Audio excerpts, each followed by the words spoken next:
is a weekend without an Owambe vibe. As you can see, I'm going all the way to the west. I'm representing Yoruba. We the Owambe proper. As you can see, I'm dressed in my Owambe already. Although there is no party to go, but then I'm still rapping.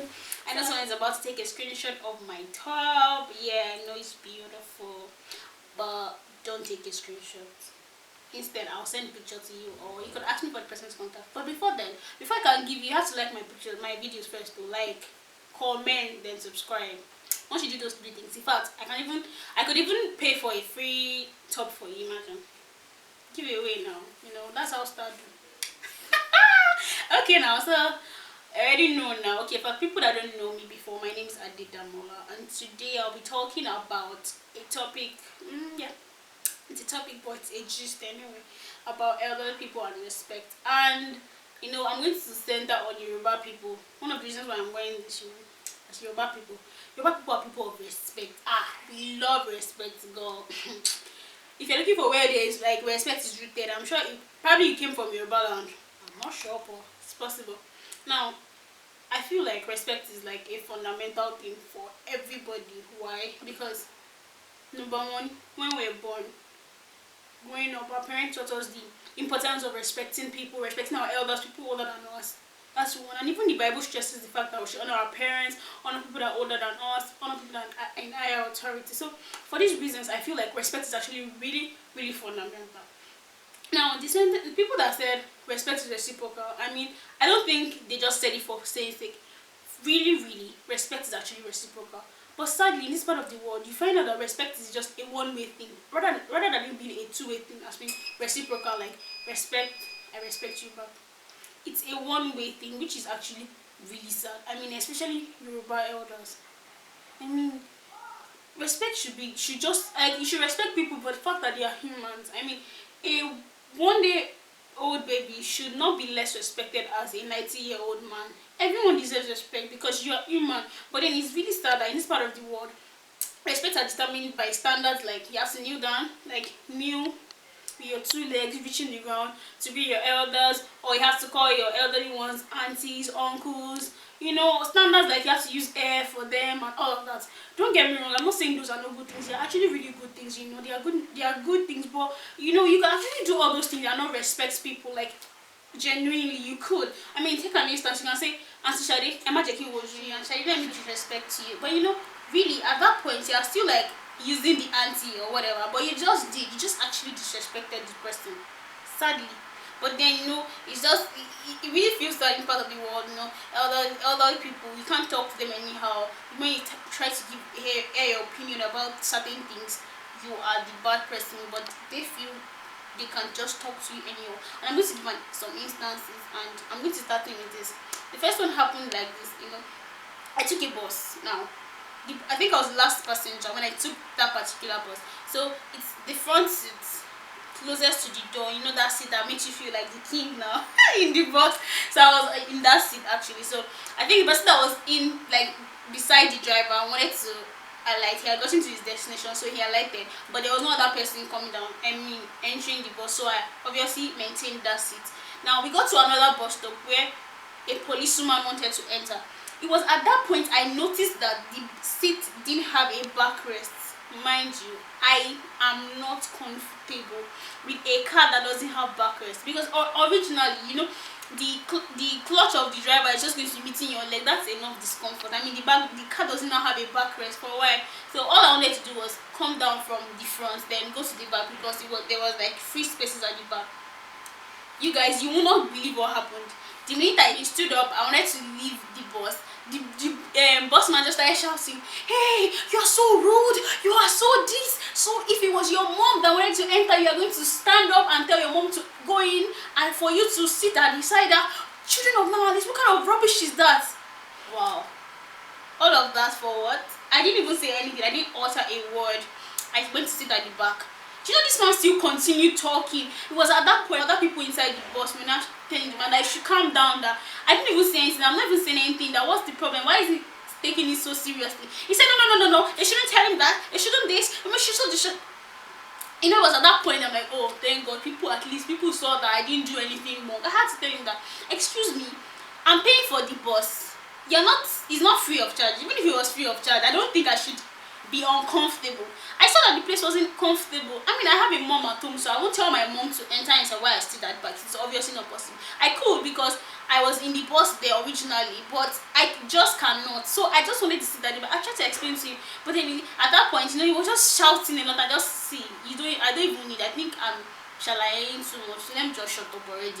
So like people just said I should just calm down and told the guy that what he did was wrong. I mean, you can imagine. I don't think I did anything wrong. Or do you guys think I did anything wrong? I didn't now. I wanted to come to sit where I'm going to be comfortable. I mean, I didn't tell the woman not to sit anywhere she wanted to. She could sit anywhere. That's not my own issue. Because I didn't disrespect her. And even the woman herself didn't even say any word. Funny enough. So why was the driver just shouting like as if something was wrong? I don't know what happened. I'll give another instance now. I offer a course in school. It's called library. Everybody has to offer the course like library. It's an elective course with no unit points, but you just have to do it because I mean it's just very necessary. Now, when I took the exams, I didn't see my score on the portal when everybody's result came out, and I wrote the exams normally.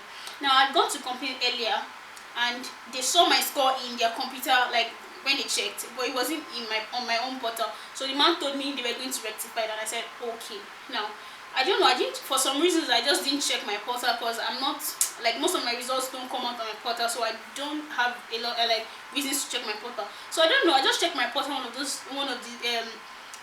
time, and I didn't see that result. Then I'm like, what's going on? I had to go back to complain, and then they told me it was exam period. I should come back when school resumes fully. Okay, I said alright, no problem.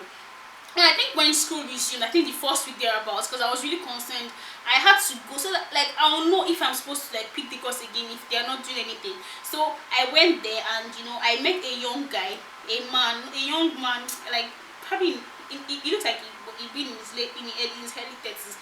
And I told him that sir, I explained my plight to him that sir, I'd come before, they had seen my score and they had not put it on the portal still. Do you know the next thing the man said? All these students that will not even sit for exams and come and claim scores. I really felt insulted. That I mean, number one, this course is a 0 unit course. Like, why would I not sit for an exam and I'll come and claim that I sat for the exam for something that is not even adding to my GPA? If it was like a 5 unit course that was adding to my GPA, I mean, I probably wouldn't lie about that okay, I wrote the exam if I didn't. But then it's just a 0 unit course that is just mandatory for me to pass. So why would I fake that I did not write an exam and I did? I don't know, like when I could just go pick it, I pick the course any other time. I mean, I wrote the exam, I wrote the exam, I read for it. So why would you tell me I did not write it? I mean, the man was just shouting. So I told him that, excuse me, sir, but how is it possible for me to come and make a fool of myself? I didn't write an exam. I'll not come and tell you that I wrote the exam. That is not possible, sir. That I would have just picked it. I told him that, sir, this course is just a 0 unit course. It's not even adding to my GPA. So why should I make a fool of myself? All because of that. That was all I said. All I said. The next thing, the man just started shouting, "Hey! Shebi is a 0 unit course. You are going to come back. You're going to come back, Aris. I mean, everybody in that room, against only me, they started shouting. I'm like, wow! So you guys feel it's very cool for you to just say anything you like to someone, but then when I try to explain my point, I'm the bad person, I'm the rude person, they started shouting, oh, she's very rude. No, in fact, you're going to come back. And I'm like, why do you need all of this? I didn't do anything. I was just explaining.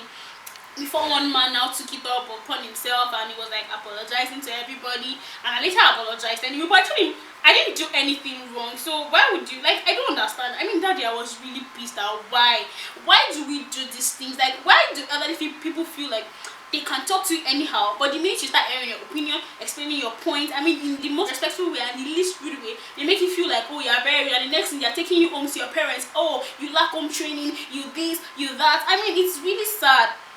Like, I don't know, like in this part of the world, I mean, as my budget will say, oh, wrong now, it's wrong, oh, wrong, you people should like stop doing this. Even our parents, so any small thing, everything feels like disrespect. Any small thing like this, oh, yeah, this, yeah, that, you roll rings, and everybody's just quick to generalize. It feels like a default setting that, oh, children of this generation, they are so rude and everything. I'm not disputing the fact that some people are genuinely rude, maybe.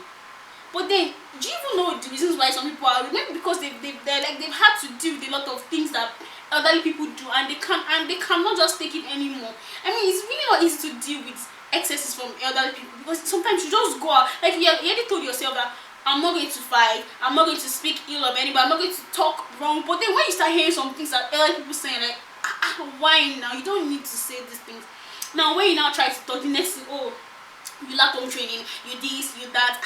Like, I don't understand. Like, everybody, like, it's really not even up to this at all. So I feel like other people should do better, because really everybody as being a person, you should be respected. Like, we deserve to be respected, because we are all autonomous human beings, like, that are capable of making decisions. So as a result of that, you should be respected for who we are, regardless of your age, your status, whatever you are. If you are a day-old baby, if you're a 90-year-old man, everyone should be respected. I mean, for me, I'm very big on respect, because I don't know, like, people disrespecting me. So I would not even disrespect you in the first instance. Whether you are older than me or you're younger than me, I will give you the same respect I'm going to give any other person. So I'll not just talk to you anyhow, I'll not just do anyhow for you, because I feel like, respect is like really, really, really cheap. And I know a lot of people have especially youth, like, at least you have had at least one experience with an elderly person. I mean, it's really so bad that, sometimes when you want to hear your opinion to your parent or anybody at all, when you think of the TED talk, I mean, the family matter that they will call on your head, you just sometimes just have to shut up your mouth and say, I'd rather keep this to myself. So thank you all for coming to my TED talk today. So I hope you enjoyed today's topic. Thank you for staying to the very end. Thank you so much. I love you all. Thank you very, very much. Please don't forget to like, share, comment, subscribe. Give me a thumbs up. Please subscribe below. Thank you very much. Like, come here next time. I remain your host, Ate Damola.